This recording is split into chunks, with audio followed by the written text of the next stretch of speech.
Vocal cord problems అంటే మన స్వరపేటిక మనం ఏదైతే మాట వస్తుందో అది మన వోకల్ కార్డ్ స్టేటస్ మీద ఆధారపడి ఉంటుంది. దాంట్లో ఎలాంటి ప్రాబ్లం వచ్చినా అంటే వోకల్ కార్డ్ పెరాలసిస్ వచ్చినా, వోకల్ కార్డ్ మీద ఏదైనా గ్రోత్ వచ్చినా, వోకల్ కార్డ్ కన్స్ట్రిక్ట్ అయినా అంటే సైజ్ తగ్గినా, దాని మీద ఎపిథీలియం డ్యామేజ్ అయినా కూడా మన మాట మారే అవకాశం ఉంటుంది. సాధారణంగా ఎవరికి మాట మారుతుంది అంటే మాటనే కేర్లెస్ గా యూజ్ చేసే వాళ్ళకి. ఒక్కొక్కరు మాట్లాడుతుంటారు, సడన్ గా పెద్దగా అరుస్తారు, మళ్ళీ సడన్ గా విస్పరింగ్ చేస్తారు. ఈ సడన్ గా పెద్దగా అరవటం విస్పరింగ్ వలన ఆ వోకల్ కార్డ్ వైబ్రేషన్స్ అనేవి ఎప్పటికప్పుడు ఆల్రెడీ డిజోరియంట్ అయిపోయి మనకి వోకల్ కార్డ్ ప్రాబ్లమ్స్ వచ్చే అవకాశం ఉంటుంది. సాధారణంగా ఈ విధంగా మాట్లాడే వాళ్ళు vocal cord nodules, vocal cord oedema, vocal cord polyps ఇవి వచ్చే అవకాశం ఉంటుందన్నమాట. సో మనం మాట్లాడేటప్పుడు జాగ్రత్తలు తీసుకున్నట్లయితే చాలా వాటికి మనకు వాయిస్ ప్రాబ్లమ్స్ ని, వోకల్ కార్డ్ ఎపిథీలియల్ సెల్స్ నుంచి వచ్చే ప్రాబ్లమ్స్ ని అవాయిడ్ చేయొచ్చు. దీంట్లో మెయిన్ గా ఏంటంటే మనం మాట్లాడేటప్పుడు స్లోగా నిదానంగా మాట్లాడాలి. డిఫరెంట్ ఫ్రీక్వెన్సీస్,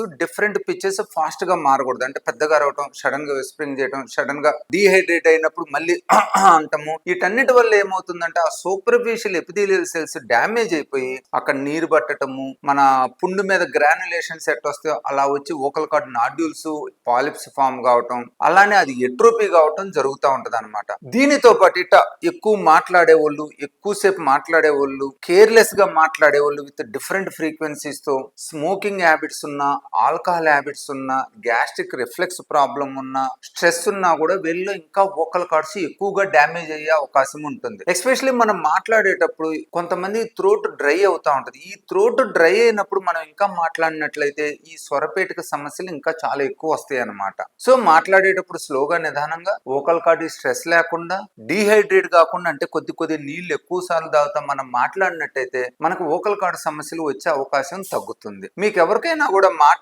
మారినా, వాయిస్ మారినట్లున్నా కూడా మన Asian ENT care centre Hyderabad లోని బేగంపేటలో ఉంది. అక్కడ సంప్రదించండి. అక్కడ వీడియో లెరింగోస్కోపీ, స్ట్రోబోస్కోపీ వీటి ద్వారా పరీక్ష చేసి మీకు అవసరమైన ట్రీట్మెంట్ ను, అది వాయిస్ థెరపీ కావచ్చు, మెడిసిన్స్ కావచ్చు, సర్జరీ కావచ్చు, చేసి మీ వాయిస్ ని నార్మల్ గా వచ్చేటట్టు చేయడానికి అవకాశం కల్పిస్తారు.